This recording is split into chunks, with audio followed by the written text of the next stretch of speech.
Hello and नमस्कार दोस्तों। मेरा नाम है भरत रामनानी और आरपीसी द्वारा आयोजित 2023 असिस्टेंट प्रोफेसर वैकेंसी में इंग्लिश सब्जेक्ट से मेरा 48वीं रैंक के साथ अंतिम रूप से चयन हुआ है।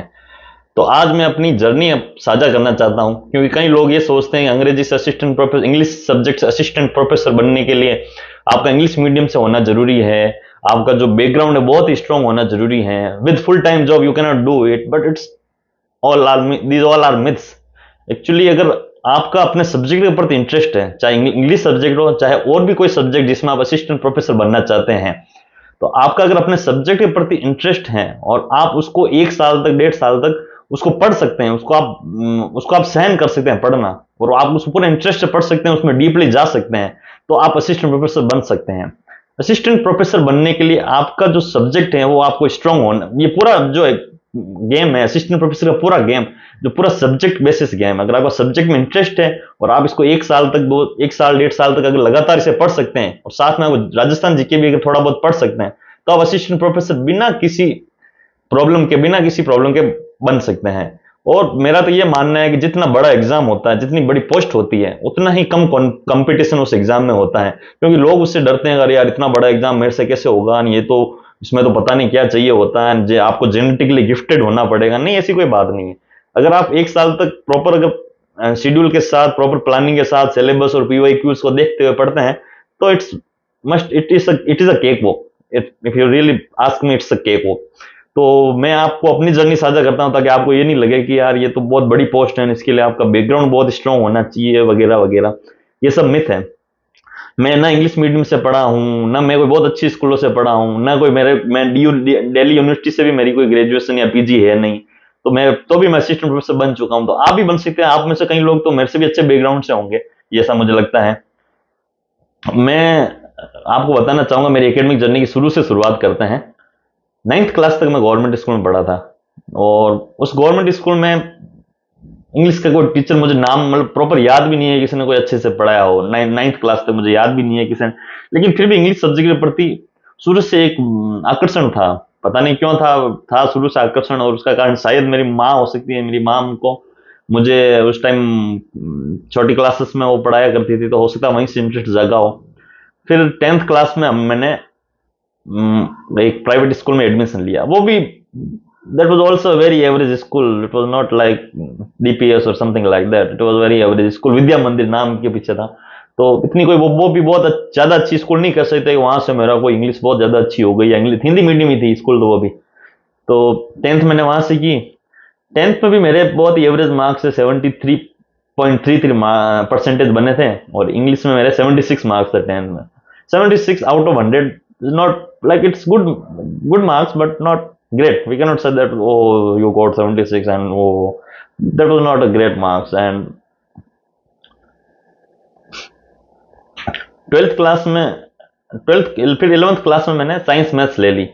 11th और 12th मैंने साइंस मैथ्स सीखी, और फिर क्योंकि सब लोग कहते थे कि जिसके भी 70% प्लस बनते हैं या 65 प्लस बनते हैं, सबको साइंस मैथ्स लेनी चाहिए, इंजीनियर बनना चाहिए, पैसा ही पैसा होगा। Basically it was like that. तो फिर मैंने भी सबका कहना मानते हुए, अपने जो दूसरे इंटेलिजेंट दोस्त थे उनका कहना, उनको देखते हुए मैंने साइंस मैथ्स ले ली। फिर 12th क्लास में मेरे परसेंट थे 74.8, 75% थे basically. 75% I got in 12th class, and और इंग्लिश में मेरे मार्क्स ओनली थे 68 out of 100। So we cannot say that I got very good marks in English, but still I am an assistant professor of English literature today.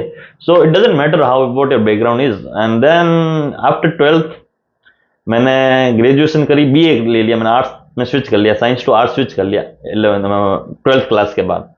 फिर 12th में मेरे और सबसे बड़ी, it's a weirdest thing, and I did not have English literature in my BA program. Like you might be amazed to hear this, but it is the truth. I did not have English literature in my graduation, and yes, I chose English, compulsory English as an option, compulsory English rather than Hindi. JNV university Jodhpur से मैंने BA किया था, तो वहां पे actually system है कि आपको हिंदी या इंग्लिश दोनों में से एक कंपलसरी सब्जेक्ट चूज करना पड़ता है। तो मैंने हिंदी की बजाय इंग्लिश को चूज किया। उस समय मैंने कंपल्सरी इंग्लिश में जेएनयू यूनिवर्सिटी के क्यूरिकुलम में एक नोवेल प्रेस्क्राइब्ड था, the vendor of sweets.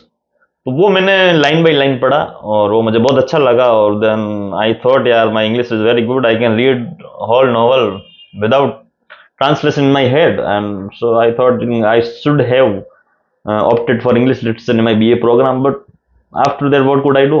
There was no option to do. And then things happened, and I got फिर मैंने ग्रेजुएशन के दौरान ही कंपटीशन एग्जाम्स की तैयारी की, और फिर उसमें मैंने एलडीसी और पटवारी और ये छोटे जो एग्जाम्स होते हैं उनकी तैयारी की और वो दिए।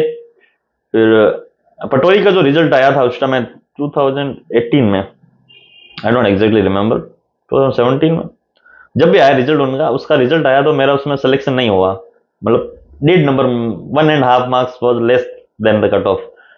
और फिर मैंने एक राजस्थान हाईकोर्ट 2017 एलडीसी वैकेंसी का एग्जाम दिया, उसमें हिंदी और इंग्लिश ही था, तो उसमें भी इंग्लिश था तो मुझे इंग्लिश अच्छी करनी थी।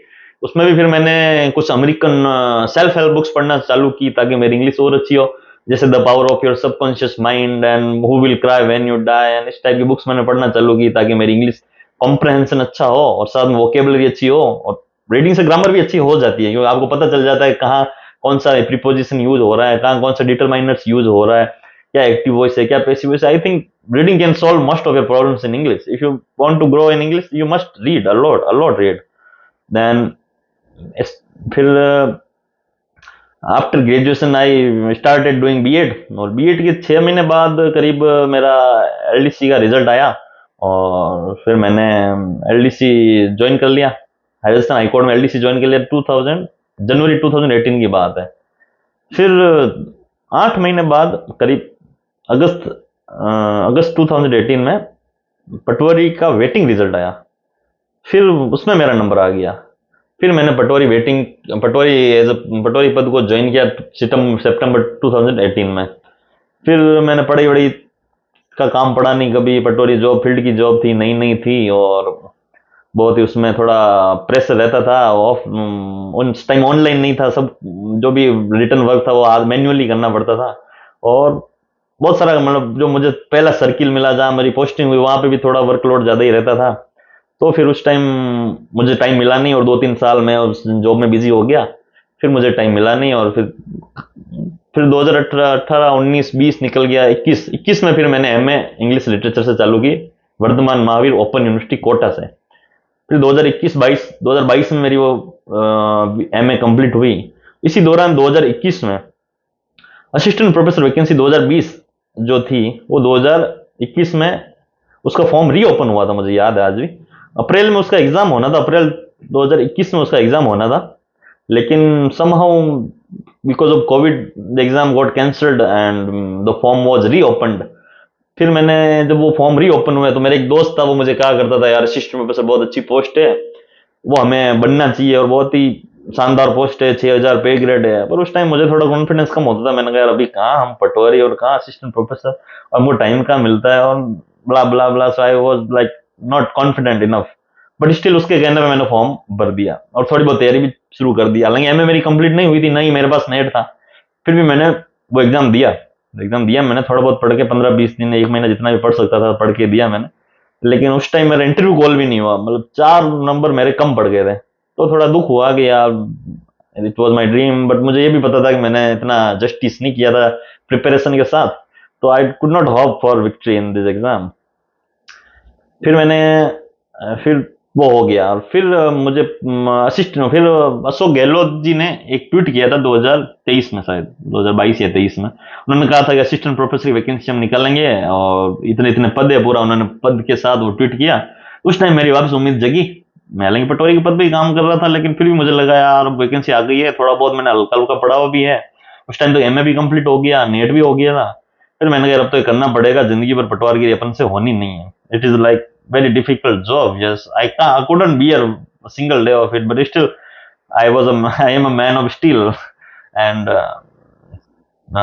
2023 जून 23 में ये वैकेंसी अनाउंस्ड हुई, असिस्टेंट प्रोफेसर वैकेंसी 2023, और उसमें एग्जाम डेट थी जो नवंबर 2023 में। उन्होंने कहा हम एग्जाम करवा देंगे। तो फिर तो मुझे डर लगा कि यार जून, अभी तो वैकेंसी अनाउंस हुई है, 4 महीने बाद जुलाई, अगस्त, सितंबर, अक्टूबर, नवंबर, ओनली 4-5 महीने बाद एग्जाम्स है। और उसमें जीके भी पढ़ना है, इंग्लिश लिटरेचर भी इतना बड़ा सिलेबस, इतना वाइड सिलेबस है, असिस्टेंट प्रोफेसर कोई भी सब्जेक्ट हो इतना वाइड सिलेबस है, और इतना मतलब पढ़ना पड़ता है, कम से कम आपको 10-12 महीने लगातार उस सब्जेक्ट के साथ जीना पड़ता है, नॉट ओनली पढ़ना, उसको जीना भी पड़ता है। तो उस चक्कर में फिर मैंने कहा चलो कोई बात नहीं, जितना भी टाइम है, अगर अपने पास कम टाइम है तो दूसरे जो अपना कंपटीशन है उनके पास भी टाइम इतना ही है, और अपने पास भी उतना ही टाइम है, तो अपन कोशिश करेंगे पूरी होगा तो ठीक है, नहीं तो पटवारी तो है ही है अपन। फिर 4 महीने मैंने पूरी अपनी जान लगा दी और पढ़ाई शुरू की, लेकिन फिर we know all how RPC works, उन्होंने फिर एग्जाम पोस्टपोन किया। उन्होंने कहा अब जनवरी 24 में हम कराएंगे जीके का एग्जाम, और मई 24 में कराएंगे हम आपके सब्जेक्ट के एग्जाम। तो मुझे बहुत खुशी हुई कि यार सही है ये तो बात, और जनवरी 24 में इतना गैप भी मिल जाएगा सब्जेक्ट के पढ़ने के लिए, सब्जेक्ट को पढ़ने के लिए 4 महीने गैप मिल जाएगा, और अभी अपन जीके पढ़ लेते हैं, 2-3 महीने, 2 महीने जीके का टाइम मिल गया। फिर जीके में थोड़ी बहुत अच्छे से पढ़ाई शुरू की, अलग अलग सोर्स हैं, ऑनलाइन ऑफलाइन, कुछ टेस्ट सीरीज ली, इधर उधर कैसे भी रैंडमली पढ़ना शुरू कर दिया जीके को तो मैंने, और फिर मैंने कहा कहीं ना कहीं से कुछ ना कुछ तो हो ही जाएगा। फिर जीके का एग्जाम हुआ, फिर जब 4 महीने का गैप था, उस 4 महीने मैंने पूरा सब्जेक्ट ऊपर जोर लगा दिया, और रोज के मैं 5 से 6 घंटा रेगुलरली कंसिस्टेंटली पढ़ा करता था। और फिर मई 21 मई 2024 को हमारा इंग्लिश सब्जेक्ट का एग्जाम हुआ। जब उसी दिन एग्जाम हुआ और खत्म करके मैं आ ही रहा था, तभी मुझे ऐसा लग रहा था, I was very happy with that day, I don't know why, but I felt that I will make it, and it happened, it really happened. It was a great day actually, if I remember it, it was a great day. Even और invigilators जो आए थे हमारे sir हमारी class में, उसको भी मैंने कह दिया भाई सर मेरा तो होने का चांस है अच्छा, आई वॉज वेरी हैप्पी, और मैंने कह दिया, पता नहीं क्यों मैं थोड़ा अलग ही इंसान हूँ, मुझे कह देता हूँ, मुझे मन में आता है, तो सोचता नहीं हो गया, नहीं हुआ तो क्या हंसेंगे, हंसेंगे तो हंसेंगे, कोई बात नहीं यार, कौन याद रखता है किसी को। फिर उन्होंने मेरे नंबर भी लिए, वो बोल रहे थे उनका बच्चा भी डीयू में है और वो तैयारी कर रहा है इस टाइप में कुछ, उसको भी आप गाइड करना। मैंने बिल्कुल गाइड करूँगा, मैंने नंबर भी दिया, हालांकि कॉल में कभी आया नहीं, पता नहीं क्या शायद उन्होंने मिस ही कर दिए होंगे नंबर जो भी है। तो फिर ये हुआ, मई 24 में हमारा जीके और इंग्लिश का एग्जाम हुआ। फिर उसका रिजल्ट आया था बहुत लेट, मई जून जुलाई अगस्त सितंबर अक्टूबर नवंबर, 18 नवंबर को एग्जाम रिजल्ट आया उसका रिटर्न का, और कहा कि आपका जल्दी इंटरव्यू होने वाला है। तो फिर 18 नवंबर को मंडे था, और उस दिन मेरा फर्स्ट था, शिव जी का फर्स्ट था उस दिन मेरा, और मैं जमीन नापने गया था कहीं फील्ड में। तो I remember that day very well, कि उस दिन मैं जमीन नाप रहा था, रिजल्ट आया अचानक, मैंने जो हमारे साथ में स्टाफ में खड़े थे उनको बताया, and I was very happy. हालांकि उनको कोई फर्क नहीं पड़ा, क्योंकि किसी और को कोई फर्क पड़ता नहीं है, आपकी अचीवमेंट है, आपको पता है आपने कितनी मेहनत की है, किसी और को इतना they don't care about you guys, if I tell you frankly. फिर उस दिन ये हो गया, फिर हमारा इंटरव्यू शुरू हुआ, इंटरव्यू हुआ मेरा 24 दिसंबर 2025, no I don't even remember the date, 24 दिसंबर 2025 को मेरा इंटरव्यू हुआ, and Sangeeta Arya was the head of the board, and interview was like so it was not very good, I can not say that it was very good, but it was like average interview, because I did not practice in mock interviews, and I did not, because we had very less time to prepare for it, so I thought I must study something rather than to go for somewhere to give it। फिर ये हुआ, और then the day final result हमारा announce हुआ था 20 जनवरी 2025 को, and that day was awesome, best day of my life. अगर आप कोई चीज अचीव करते हो तो वो आपका जब रिजल्ट आता है, जब आप 2 साल 3 साल 4 साल से आप जो सपना देख रहे हो वो आपके सामने जब सच होता हुआ दिखता है, जब आपके रोल नंबर में आपको पीडीएफ दिखती है, that is the best day of your life. You must work hard for that day, you will feel amazing that day, and like what to say, there are no words to describe that day। And फिर अभी मैं assistant professor के पद पर काम कर रहा हूँ, तो मैं आपको यही बताना चाहता हूँ कुल मिलाकर, कि अगर आप असिस्टेंट प्रोफेसर बनना चाहते हैं, तो आप जिस सब्जेक्ट में आपकी एमए है और जिस सब्जेक्ट में आपकी नेट है, उसमें आपको पूरा अपने आप को झोंक देना चाहिए, आपको एक दिन भी वेस्ट नहीं करना चाहिए उस पद को पाने के, क्योंकि इतना मुश्किल है नहीं, एक्चुअली सही बताऊं आपको, इतना मुश्किल नहीं है। मुझे अब like I don't remember the hard work I did for the exam, मतलब मुझे याद नहीं है कि मैं कितना हार्ड वर्क किया करता, क्यों अब मैं एंजॉय कर रहा हूँ लाइक। तो इस दिन के लिए आप, मैं चाहता हूं कि आप भी इस दिन को एंजॉय कर सके, आपके भी सब, चाहे असिस्टेंट प्रोफेसर की बात नहीं, कोई और भी पोस्ट जिसके लिए आप तैयारी कर रहे हैं, जिसके लिए आप मेहनत कर रहे हैं, उसके लिए आपको अपना 100% देना चाहिए। You should not waste a single day of your life, because it's literally your life, you must be obsessed with your life, It's literally your life. So all the best, and I really hope this was my first video, so I hope like it was good, or I don't know how it was. Please comment down and tell me what video should I make, like, on. And thank you for your time.